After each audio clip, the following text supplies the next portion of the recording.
Good afternoon. Good afternoon, everybody, and thanks for being here.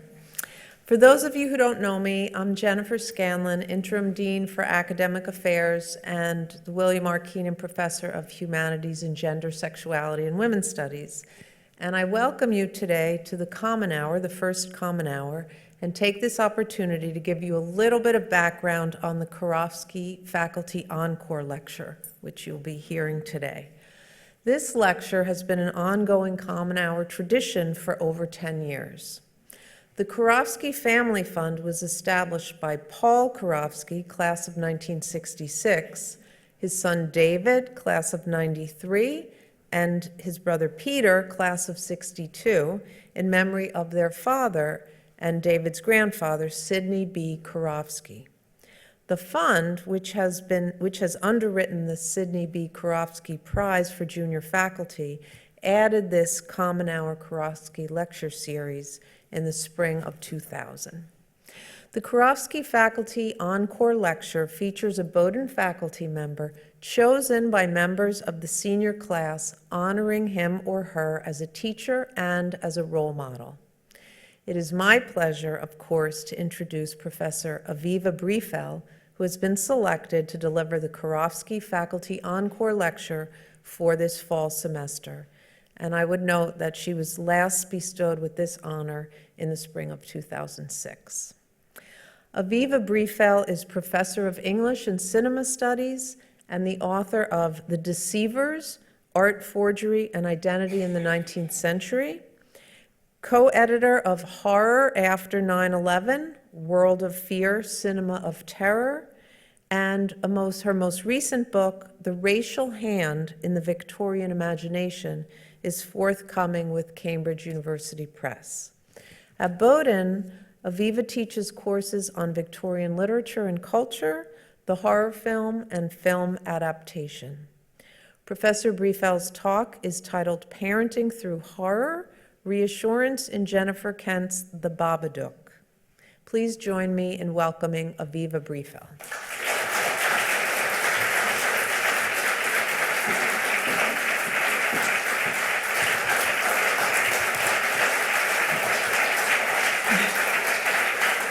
Thank you, and thank you, Dean Scanlon, for that very kind introduction. Thank you to the class of 2016. This really means a lot to me. I'd also like to express my gratitude for the generosity of the Kurofsky family who's made this series of lectures possible. And last but not least, I'd like to extend a special thanks to all of my students in the horror film class throughout the years who've allowed me to continue having wonderful and fresh conversations about a genre that really fascinates me. And one of the things that I always tell my classes on the first day of the semester is that horror films have the reputation of being very visceral, of being kind of cinematic roller coasters. But I try to impart the idea that if we press pause and look at them closely, they are very powerful modes, or can be powerful modes of artistic expression, and tell us a lot about our culture. Today, I'm going to examine what one recent horror film, Jennifer Kent's The Babadook from 2014, can tell us about parenting and the image of motherhood, both on and off screen. At the beginning of The Turn of the Screw, before he unravels the novel's famous tale of terror, Henry James offers his readers the embryo of a ghost story, the account of an apparition, an appearance of a dreadful kind, to a little boy sleeping in the room with his mother and waking her up in the terror of it, waking her not to dissipate his dread and soothe him to sleep again, but to encounter also herself, before she had succeeded in doing so, the same sight that had shocked him. This is all we get of this suggestive fragment, but it is the initial sliver of a story of a mother who is forced to confront her child's monsters that would inform much of the maternal horror cinema that emerged in the second half of the 20th century and continues to flourish in our own. And in referring to maternal horror cinema, I'm referring to horror films that deal with motherhood quite directly in a range of ways. This subgenre abounds with mothers who initially dismiss their children's claims of supernatural encounters, often by reassuring them of the fictiveness of the supernatural, only to confront these monsters or ghostly beings themselves. The transition from parental disbelief to belief is always traumatic and entails a confrontation with the otherworldly that is marked by fear, violence, and more or less successful attempts to return to a state of normalcy. We find this narrative pattern in horror films such as William Friedkin's The Exorcist, Stanley Kubrick's The Shining, M. Night Shyamalan's The Sixth Sense, and Alejandro Amenabar's The Others, to list only a few examples. More recently, it forms the central theme of Jennifer Kent's The Babadook, an Australian horror film that shows what happens to a mother and her young son when the monster he insists is lurking in their home turns out to be real. The film sets up the mother-child relationship as troubled from the beginning, as Amelia's, the mother's, husband died in a car accident while driving her to the hospital on the day of Samuel's, the son's, birth. The child's birthdays have been particularly beset with the weight of this trauma, and the film begins shortly before his 7th birthday, which finds Samuel displaying troubled behavior at school and at home as he develops an extreme fear of monsters. Amelia is an exhausted single mother who spends endless nights awake with her son, desperately trying to reassure him that his fears are unfounded. One night, Samuel finds a pop-up book titled Mr. Babadook on the bookshelf, and Amelia, who is unaware of its plot, proceeds to read him the strange story of a boogeyman who comes to attack a little boy in his bed. Samuel's symptoms of terror worsen, as might be expected, and Amelia's efforts at reassurance become increasingly hectic until she comes face to face with the Babadook herself and can no longer deny its existence. The second half of the film displays the violence of her transition from skepticism to belief as Amelia is possessed by the monster, and she and Samuel resort to extreme measures to save each other from it. In the end, the Babadook is tamed but not fully excised from their home. It is confined to the basement, where it needs to be assuaged by Amelia with a bowl of worms and a few reassuring words on a daily basis. Today, I will argue that Kent's film expands the subgenre of maternal horror by exploring reassurance as a fraught motherly act, one that is imbricated with the trauma of having to believe in the child's monsters. The film dissects the rituals that have traditionally been assigned to mothers, in this case to single mothers, to demonstrate the precariousness of maternal authority. Maternal reassurance in particular comes to embody the terrible tension between the imperative to comfort, or as Henry James puts it, to dissipate, dread, and soothe to sleep again, and the ineffectiveness of the verbal and gestural acts that comforting entails. The film figures reassurance as a categorical refusal to take harm seriously, a performance of safety that does not guarantee safety at all. By linking reassurance to the mother's identity, Kent uses horror conventions to provide a critique of the burdens of maternal responsibility. What is more, she deploys these conventions to reimagine reassurance as a discourse that can powerfully generate, rather than dissipate, fear and horror, and thus reconfigure the mother-son relationship in unexpected ways. From its earliest moments, the Babadook establishes reassurance as fundamental to the mother and son's daily rituals. The film opens with a view into Amelia's recurring dream about the accident that killed her husband, which is interrupted by a terrified Samuel running into her room and crying, "Mom, I had the dream again." The child's nightmare takes precedence over the mother's, and she must rally to dissipate Samuel's fears. The two engage in a domestic inspection that their mechanized movements and Amelia's evident fatigue suggest is a nightly ritual. They peek under Samuel's bed and inside his closet, the places where childhood monsters are usually thought to hide, and then she settles down to read him a bedtime story, The Three Little Pigs. Samuel's demands for reassurance continue as, after she reads the conclusion, "And that was the end of the big bad wolf," he asks her, "Did they really kill the wolf, Mom?" And she wearily responds, "I'm sure they did." When she announces bedtime, he asks her to reread the story, and a cut brings us to Amelia's dutiful return to the beginning of the book as Samuel huddles against her. A long time ago, just yesterday in fact, there were 3 little pigs and 1 nasty big wolf. Despite its intended whimsy, the warped temporality of the story's opening, a long time ago, just yesterday in fact, evokes the dizzying repetitions and strange chronologies of parenting. Amelia continues to perform such rituals of reassurance, from rereading books to checking under beds and inside closets, until the arrival of the Babadook radically alters her behavior. These repeated acts of reassurance and the film's focus on Amelia's exhaustion in performing them align the Babadook with the concerns of the traditional woman's film, or the melodrama. As film critic Molly Haskell has argued, chief among these concerns is, quote, the theme of self-sacrifice, marked by the day-to-day struggle to keep the best of oneself afloat, the discovery that perdition is not the moment of Faustian sellout, but the gradual dribbling of self-esteem and self down the drain of meaningless activity. Parents are laughing. So this is a kind of theme in the melodrama, also the classical melodrama.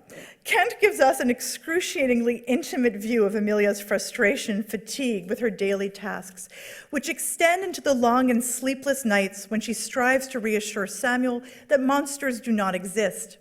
The viewer feels her exhaustion every time she drags herself to her son's bedroom and brings him into her own bed, every time he asks for assurance about their mutual safety, and every time she confiscates the makeshift weapons he has fabricated to protect them from monster attacks. Kent's decision to focus on reassurance as the locus of maternal frustration and fear is significant. While reassuring children is an essential facet of parenting, it is also an unpredictable discursive and behavioral mode. Parenting manuals and websites are filled with conflicting advice about how to proceed when met with children's fears. In some cases, repeated reassurance is advised. Quote, it is important to reassure your child if he is afraid. Communicate the idea of safety over and over again.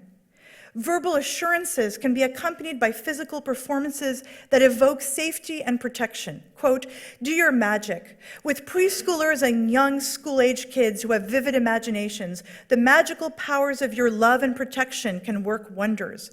You might be able to make the pretend monster disappear with a dose of pretend monster spray. Go ahead and check the closet and under the bed, reassuring your child that all's clear. In other opinions, however, the proper solution is not to, quote, feed the reassurance monster, but to allow children to better coexist with uncertainty. In the words of a piece on strategies for overcoming nighttime fears, do not support belief in your child's imaginative creatures. Even stating that you will somehow destroy the creature confirms to your child that the creature does exist. This delays bedtime rather than provides comfort. Another challenge parenting manuals suggest is the delicate balance required to be a good enough conveyor of reassurance. For example, a volume from the ubiquitous What to Expect series offers nebulous guidance by advising taking her fears seriously while helping to her see that there's nothing to be afraid of should give her the confidence she needs to go back to sleep. Like many advice givers, this author is vague about what kind of parental magic is required to take fears seriously while disproving these fears. A scene from the Pixar film Monsters, Inc. from 2001 offers humorous insight into the problem of reassurance when one of its friendly monsters, Sully, voiced by John Goodman, finds himself having to reassure a little girl, Boo, that there are no monsters in the closet of the room where she's about to sleep. Oh boy, how do I explain this, he muses, acknowledging that reassurance is no easy task, and then tells her, it's empty, see? No monster in here, as he promptly steps into the closet. Realizing that he has just disproven his assurance, he is now the monster in the closet, he adds, well, now there is. I'm not going to scare you. I'm off duty. According to linguist J.L. Austin's terminology in his book, How to Do Things with Words, reassurance would be a perlocutionary mode of speech or action that, like persuasion or deterrence, produces a delayed and unpredictable response in a recipient. In contrast to what Austin calls an illocutionary act, like a promise or threat, which, quote, has a certain force in saying something, the perlocutionary act is, quote, the achieving of certain effects by saying something. However, Austin explains that these effects are not always foreseeable and can lead to unintentional consequences. Psychological studies of the effects of reassurance on both giver and receiver attest to its frustrating unpredictability. It can lead to a, quote, short-time reduction in fear, but a long-term increase in the acceptance of the validity of the worry. A study published in the Journal of Pediatrics shows that parental reassurance, rather than, say, distraction or humor before a medical procedure, like a shot, can actually aggravate the child's anxiety and overall distress. In the Babadook, Amelia's reassurances are ineffective in allaying Samuel's anxieties and incite him instead to an even more adamant insistence on the presence of monsters, all the while heightening her own weariness and anger. Yet another problem with reassurance is its fraught relationship to certainty. While parents in the real world can probably guarantee that there aren't monsters under the child's bed or in her closet, they cannot ever fully and completely ascertain that the child is safe from other dangers, like war, environmental crisis, crime, so on. Samuel calls out his mother on her conviction during a sequence that echoes the difficult exchanges that parents often have with their young children. Samuel says, "I don't want you to die." Amelia answers, "I'm not going to die for a long time yet." Samuel says, "Did you think that about my dad before he died?" Amelia responds, "Just take your pill so you can go to sleep." The doctor had prescribed tranquilizers for Samuel, who could not sleep at all. Samuel's question, referring as it does to the accident that killed his father and led to his own troubled relationship with his mother, attacks the very core of reassurance as a mode of discourse. It may be well-intentioned and perhaps even necessary at times, but it does not reflect or predict reality with any certainty. Samuel's question must resonate especially painfully with Amelia, as her memory of the accident includes her husband reassuring her that everything will be all right as they drive to the hospital so she can give birth to her son. "Keep breathing. Put your seat back, sweetheart. 10 more minutes and we're there." He then observes, "I think it's going to rain," a seemingly innocuous statement that soon collides with tragedy. Inasmuch as he challenges his mother on the knowledge behind her reassurances, Samuel also signals their ineffectiveness in protecting him from monsters. Where she provides words of comfort, he offers a plan. "I'll kill the monster when it comes. I'll smash its head in."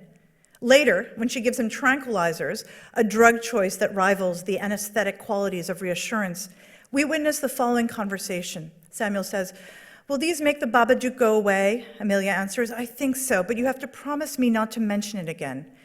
Samuel says, "I promise to protect you if you promise to protect me. Then I won't mention it."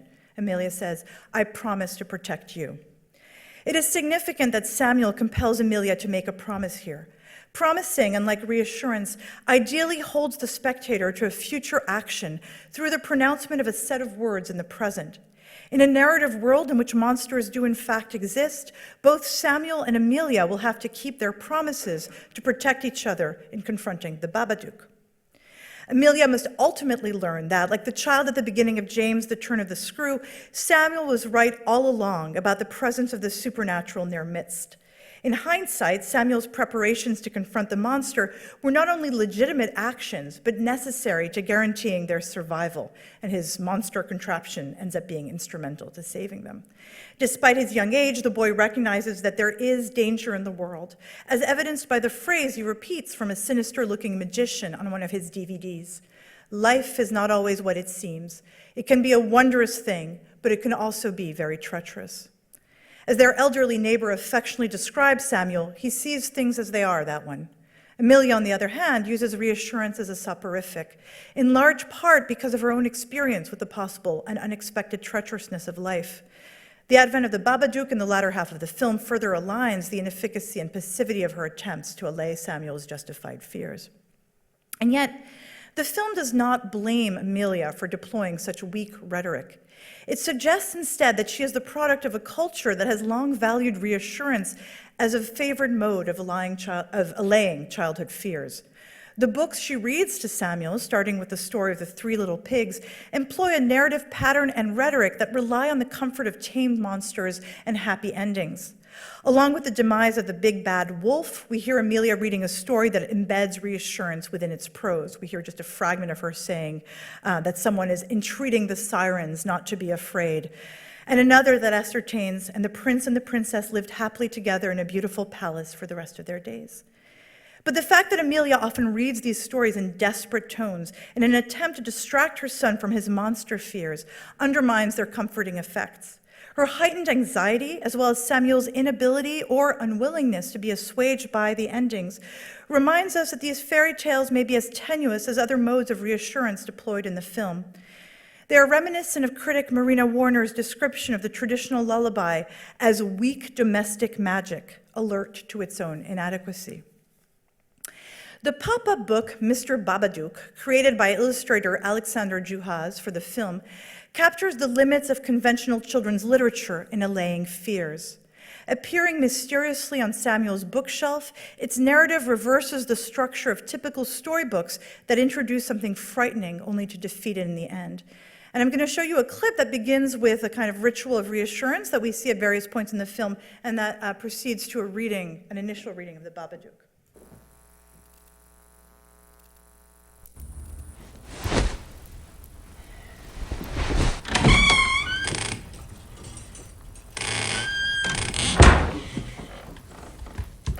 You can choose one tonight.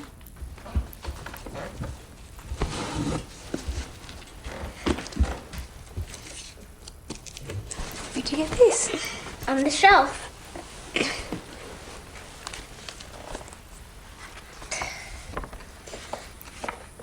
If it's in a word or it's in a look, you can't get rid of the Babadook. If you're a really clever one and you know what it is to see, then you can make friends with a special one, a friend of you and me. His name is Mr. Babadook, and this is his book.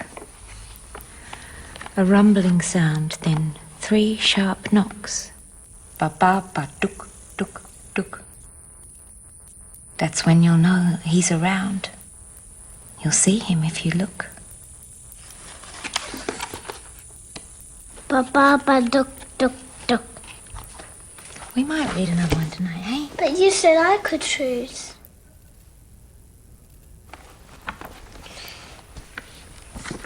This is what he wears on top. He's funny, don't you think? See him in your room at night.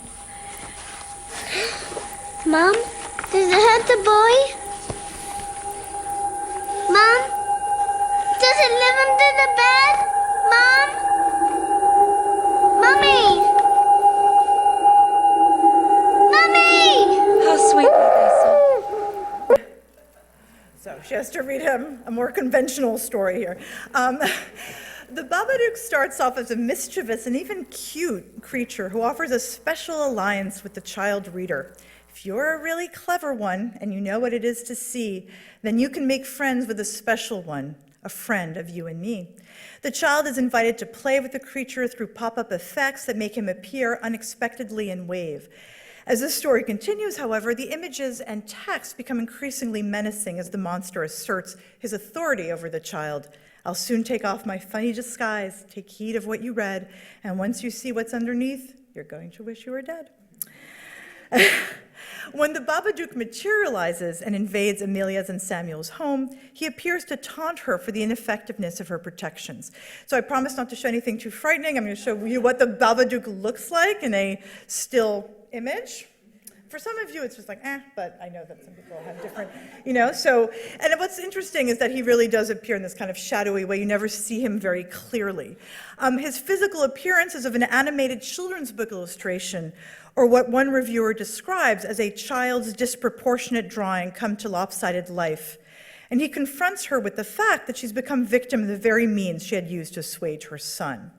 I'm going to get rid of him now. Okay. The onomatopoeic noises he makes, ba-ba, ba-dook, dook, dook, echo the bee sounds that Marina Warner argues have conventionally been associated with things that scare, boogie, boogeyman, bugaboo, boo, bugbear, and so on. They also invoke the vacuous speech, the blah, blah, blah of empty reassurances. When Amelia becomes possessed by the creature who fittingly enters through her mouth, her speech takes on the same rhythms. As maternal concern turns into violence and recrimination, she yells at Samuel for always talking, an accusation that could very well be directed to her own earlier discourse.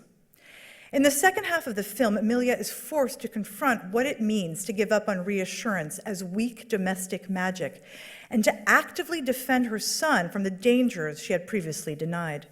Before she can assume the role of protector, however, she has to inhabit that of monster. She experiences a radical transformation of both her identity and her discourse that breaks her out of the anesthetic passivity that marked her relationship to her son. Kent deploys the fictions of violence afforded by the horror film to imagine a model of motherhood grounded in action, shared protection, and faith in the mother and child's mutual ability to withstand the other's aggressions. The Babadook, an anagram of a bad book, takes the form of a cinematic manual for bad parenting. But in this film, bad parenting is the only way to ensure survival. The turning point of the Babadook occurs when the mother is forced to believe in her son's monster. After a night of sleep afforded by the tranquilizers a doctor has prescribed for Samuel, Amelia hears a knock on the door and finds her copy of Mr. Babadook on the step. While she had destroyed the book earlier on in the film, someone or something has patched it back together and added a sequel to the original narrative. It's okay, nothing's going to jump out at you.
The expanded version is more graphic than the first, displaying violent pop-up images of Amelia killing the dog, Samuel, and then herself, a sequence of events that almost occurs when the Babadook possesses her, and only the dog ends up dying.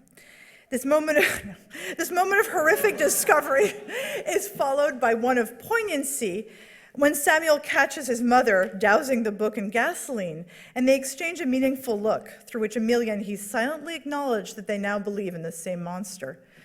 The film signals an important identification between mother and son, which forcefully disrupts the cycles of reassurance and persuasion that previously marked their relationship.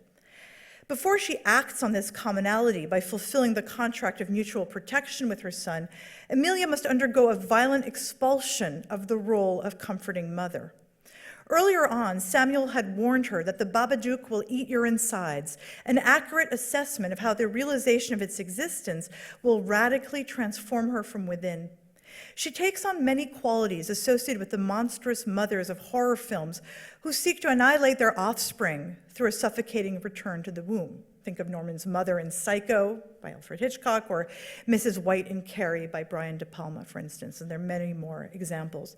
As film critic Barbara Creed writes in her book on the monstrous feminine in film, the modern horror film often represents the dangerous motherhood through scenes of blood and gore, where the body never ceases to signal the repressed world of the mother. Amelia becomes mired in abject substances, ranging from the cockroaches that crawl out of an opening in the kitchen wall, to the blood that pours out of her mouth after she rips out her own molar, to the black inky vomit she expels. She threatens to engulf Samuel in these maternal outpourings and makes him sit with her fully dressed in a womb-like bathtub. "It's nice and warm in here," she croons. In these moments, she transforms into what Marianne Doan, film critic Marianne Doan, describes as the agent of an engulfing or devouring process, which threatens to annihilate the subjectivity of the child, a description that applies as easily to the dangerous mothers of the woman's film, as Marianne Doan is, the genre that Marianne Doan is writing about here, and of the horror film. In her monstrous state, Amelia fantasizes about killing her son and shames him when his fear makes him urinate on the floor. "You little pig, 6 years old and you're still wetting yourself." Her reference to the little pig of the earlier story signals her shift from comforter to monster. And for me, those are the hardest scenes of the film to watch, much more than, the Babadook. It's the scene where the mother completely turns on her son and becomes, real embodiment of the horror film's version of the monstrous mother.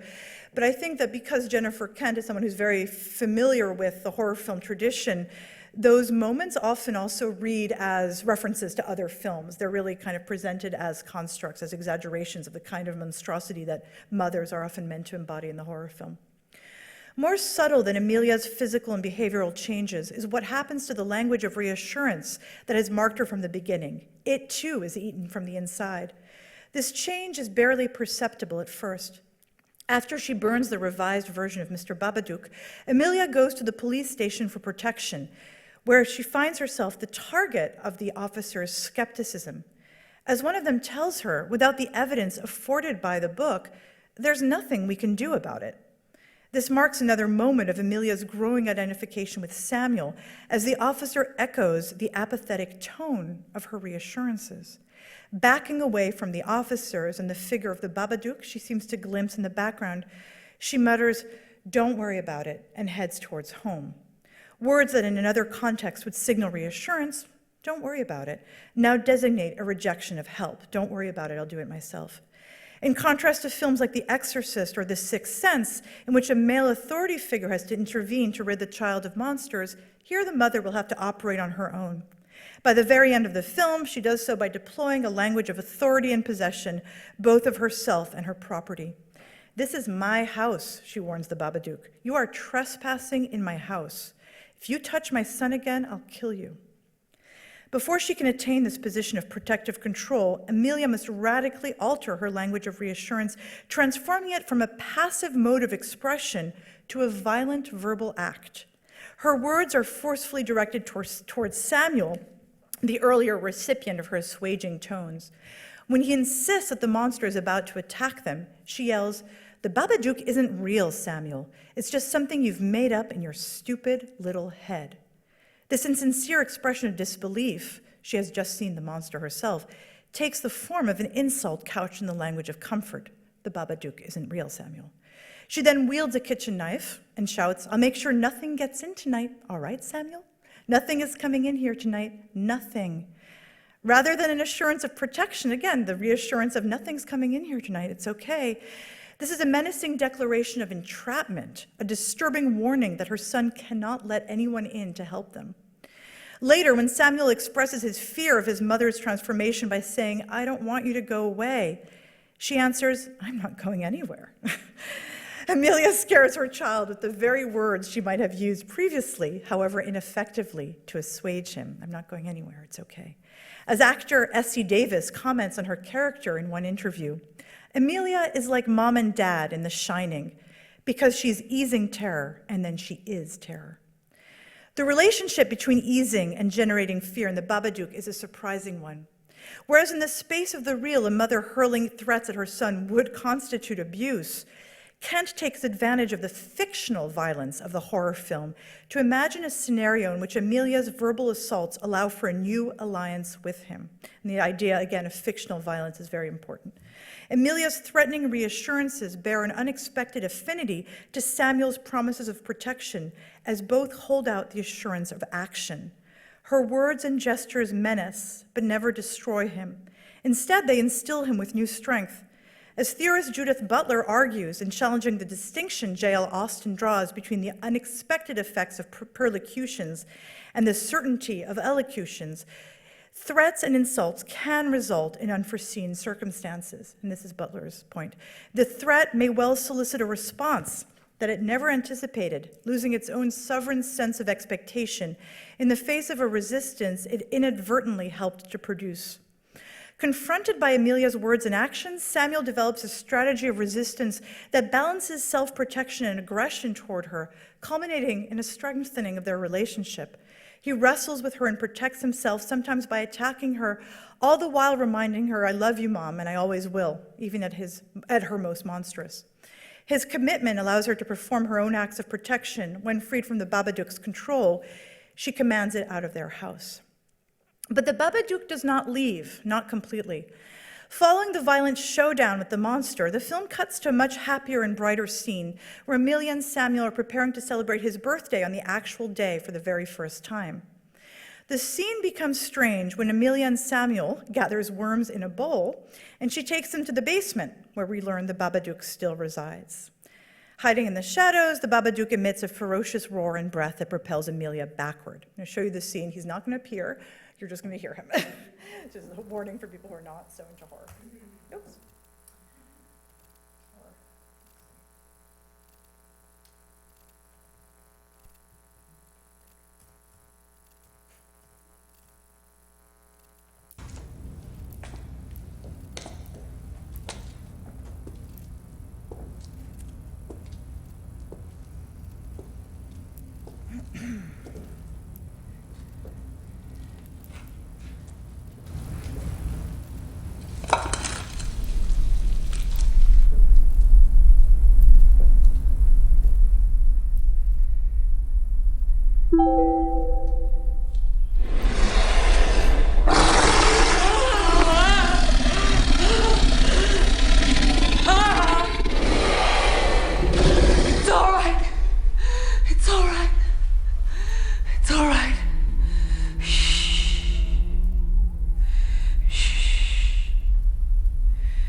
Amelia learns what she has to do. She reassures the creature by using the same phrases she might use with a child. It's all right, it's all right, it's all right, shh. This time reassurance works as it acknowledges rather than denies the presence of the monster. By undermining and then rebuilding reassurance from within, Kent provides a new rendition of the comforting mother, whose reassurance does not preclude, but in fact depends on, an acknowledgement of danger. When defined according to these terms, reassurance is not an unpredictable and passive mode of discourse, but one that ensures a new type of alliance between mother and child based on shared responsibility and mutual protection.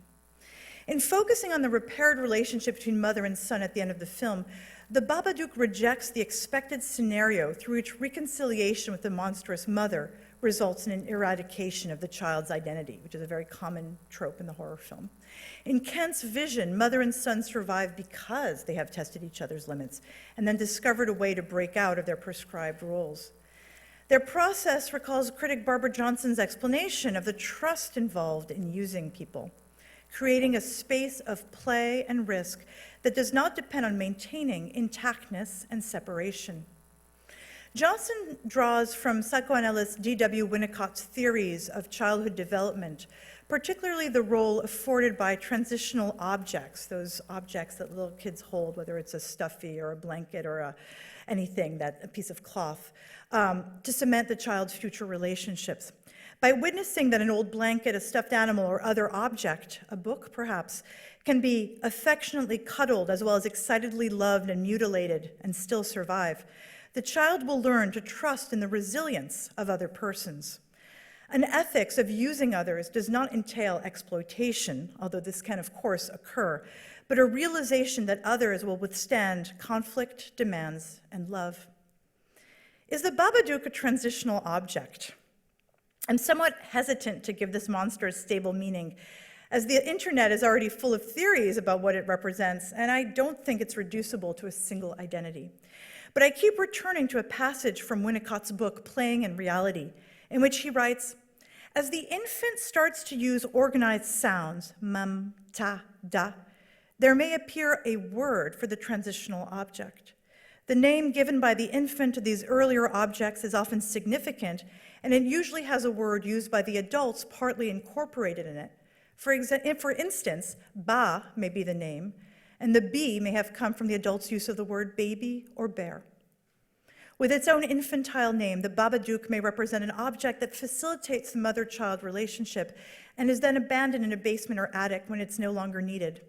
And in Monster, the 2005 short directed by Kent, which he made for very low budget, on which he based the Babadook, the creature comes to life out of a worn-looking stuffed doll, which is eventually stowed in a closet. The transitional object's fate, according to Winnicott, is, quote, to be gradually allowed to be decathected, so that in the course of years it becomes not so much forgotten as relegated to limbo. The status of transitional object would also explain the indeterminacy of the Babadook, the fact that its existence beyond a psychological phenomenon is never determined. The object, this is Winnicott, that behaves perfectly becomes no better than a hallucination, as well as the fact that it often merges with Amelia's identity. As Winnicott writes, sometimes there is no transitional object except the mother herself. Perhaps the phrase that best captures the Babadook's reconfiguration of the mother-child relationship is Barbara Johnson's parsing of Winnicott. The object's survival of destruction is what makes it real.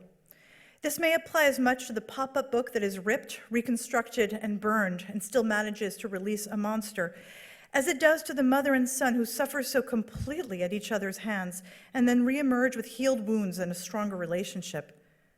But for this object lesson destruction to work, there cannot be any real danger. As Winnicott writes in arguing that the patient must learn to trust in the analyst, the psychoanalyst, in this case, survival, quote, when the analyst knows that the patient carries a revolver, then it seems to me this work cannot be done, right? Then aggression becomes real aggression. It thus seems appropriate that Kent chose to tell her story of unconventional mothering in a genre that is known for its exposition of hypothetical or virtual violence, the horror film. As Jack Halberstam writes in an essay on the representation of female violence on screen, imagined violence can have an indirect but nonetheless influential effect on the real. This is Halberstam. What if we imagine a new violence with a different object? What if denotes a potentiality, a possible reality that may only ever exist in the realm of representation, but one that creates an imagined violence with real consequences and which corresponds only roughly to real violence and its imagined consequences. The Babadook takes full advantage of the soft positions afforded by imagined violence, urging its viewers to reconceive what it means for mothers to take care of their children, and perhaps for children to take care of their mothers. Thank you.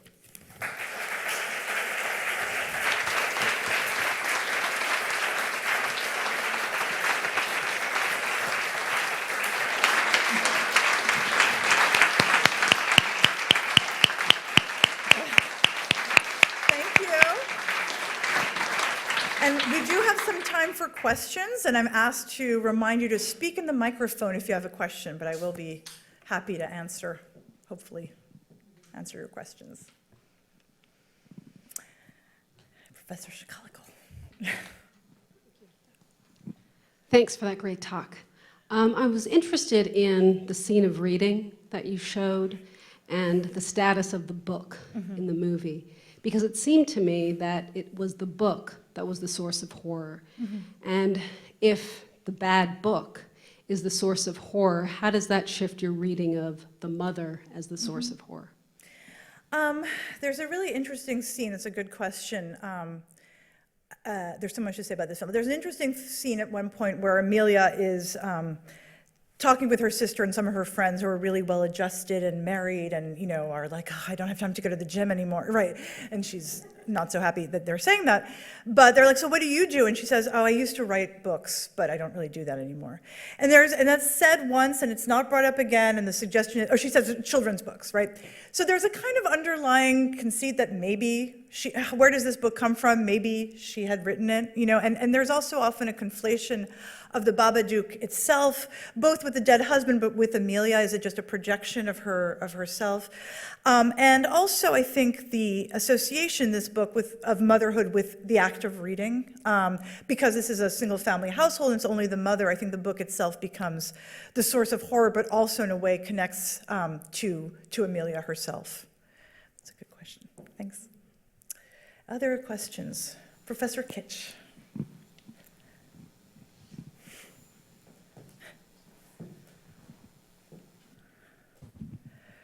Thanks, Aviva. I watched this film last night at 10 o'clock. Are you okay? Yeah. Which was appropriate to the film, but probably not appropriate for my personal health and happiness. But one, and this you've illuminated so much for me here. The detail I wanted to hear you say more about was the magic tricks that Samuel learns, and by the end perfects. Right. As he makes a coin appear and then turns it into a dove, and how does that? And he watches magic, and the Babadook himself has this kind of magical. So the thing that I was thinking about the magic tricks is there's a really interesting book called Cinematernity by a critic named Lucy Fisher, where she talks about the image of the magician on screen, specifically in older films like the films of the French director, silent film director Georges Méliès, which is actually featured at different times. When she's watching television, you see a Méliès film, including The Conjurer, which is one of his films. And Lucy Fisher makes a really interesting argument that often in films, when you have the magician juxtaposed with the image of the mother, there's often this kind of rivalry between the magician's creations, active, like spontaneous creations, and the mother's, right? The idea of reproduction and the kind of way in which, and the mother's acts of biological reproduction, which are very much emphasized in the film. And on the other hand, like, here's a rabbit, here's a bird. So there's something in some cases, again, in these films, as a kind of contrast, a one-upmanship by the magician. What's interesting in this film is at the end, the magic ends up being kind of true, right? So at first he's doing all these like crazy tricks like little kids do, but at the end he actually pulls a bird or a rabbit out of the hat. So you could read that on the one hand as kind of like, he's prevailed, there's a certain kind of harmony in, that the film is suggesting in his own kind of creative power. On the other hand, there's also, I think, a gesture toward the fictiveness of not seeing this as too much of a happy ending. There's something almost sickly sweet about the ending, except for the Babadook. It's like the colors in the film, the mise-en-scène in general is very dark, very like, black roses. We're talking about this, all these flowers are pretty gothic, so I love that. But at the end, it's like really pink and pretty and light colors, and so there's something about that that's maybe like, this is not ideal. It's not ideal to have a Babadook, to have this kind of, let me tell you, no. Just kidding. And so I think it's also the gesture toward this is kind of, film can do this, can create these magic tricks at the end. Thank you. Sure. Richard? Yes, great talk. Thank you. When I was very young, I turned to my mother and I said, Mom, why do trains run on tracks? And she said, oh, Dickie, they don't really need to, but most people need the reassurance psychologically that everything's going to be okay, but we don't need that. So I thought, that's an interesting reversal of mother's reassurance, and I'd love your comment on that kind of parenting. Yeah. Or I'm thinking about Fight Club and the seatbelt, the whole thing about seatbelts on planes being kind of there for reassurance, because what's really going to happen if you're hurling through the air? The seatbelt is not really going to. So that's interesting too. I mean, there are stories. I have two small children. There are stories we tell to reassure, and that we say again and again and again. And I thought this film was one of the first that really made me think about, well, what are those repetitions? What are those kinds of rituals? And what kinds of narratives are they really? But yeah, that's really funny. Other questions? I can't see. Oh, yes, Paul. So all the times that I've watched this movie, something that I've just read into it is that it's kind of about the mother learning to deal with her son's like, I don't know, like learning disabilities perhaps, or like behavioral disabilities, that sort of thing, just because, I mean, there's lots of scenes of him having trouble at school. I mean, she takes him out of school, I think. So I was just wondering if you had any thoughts on that. I mean, it's interesting because, part of their relationship, I mean, he is very traumatized, very marked by what's happened. I mean, they haven't celebrated his birthday. She never talks about the father. So actually, a lot of critics have read it also as a kind of narrative of, the dangers of repression, of putting stuff in the basement, and then it'll come out as the Babadook, and you need to learn how to deal with it. But I think it's also, I mean, that idea, what I like about this film a lot is that in addition to the supernatural aspects, is that it also presents a very intimate portrait of the mother-child relationship, having to deal with these different things on a daily basis. And again, when she becomes monstrous and horrible, that's terrifying. But there's also a certain way that the film really pays attention to the patience of parenting and the different obstacles that come with parenting. And great scenes also, I mean, I think where Amelia has to deal with her private world with Samuel, and this is pre-Babadook, like pre-appearance of Babadook, where just things are just so hard. And then she takes him out into the outer world, and she has to deal with people in the school. She has to deal with other mothers. And there's an element of shame to that for herself. Like, what am I a good mother? Like, why is my child acting like that in public? And so I think that that's probably also what you're seeing with that as well. Yeah, good. Anything else? Liz. Professor Muther, sorry. This will be the last question. Well, unlike Aaron, I did not stay up last night to see it, but I did actually watch it with my own child, who's 19, so, Yeah, okay. But it was fascinating to kind of experience that together and then to kind of reflect on, okay, so what is this film doing? And she and I had somewhat different responses because she felt as though it was really grief, it was the undertow that kept pulling it. I felt as though the part, and this was not my entire response, but the anxiety of social services, judgmental parents, of the mental health world out there, which are such strange terrain for parents to have to navigate. And there's this kind of anxiety of like, what do you show? What do you take out? And all that. Absolutely. And so that, again, is like, oh, I'm sorry. No, that's... Yeah. I think the film is really brilliant in the way it does that, and does it often with a sense of humor. I mean, we've all had, regardless of our kids, have this like, oh my goodness, my kid is throwing a tantrum in the middle of like Hannaford's, and like, it's not cool. But in this case, obviously it's a much more serious kind of situation, and there's a wonderful moment where the social services come to their home because Samuel has been kicked out of school, and they're just kind of there, and they're really stiff. They're almost like caricatures, and he comes out and he's like, Mom, the tranquilizers you gave me are making me want to vomit, right? And so there's that shame. She's like, no, the doctor prescribed them. And he always, I mean, he's there really to kind of betray. And again, like kids do, not unknowingly, the family, the domestic secrets, the stuff that's okay at home, but not so much in public. And I think that there's a lot about the intrusion of the social, or the need for the parent-child kind of relationship to intersect with the social in ways that are often difficult, right? Especially for, I think in this case, a single parent who's always being judged, and a single parent who has to work, many hours, and she works in an elderly person's home during the day, so she's always caretaking. And she doesn't, she's always kind of in the spotlight of how is she taking care of her patients, how is she taking care of her child, how is she taking care of herself, so. Good. Well, that was the last. Yep. Thank you. And Jen, I think, is going to make some comments.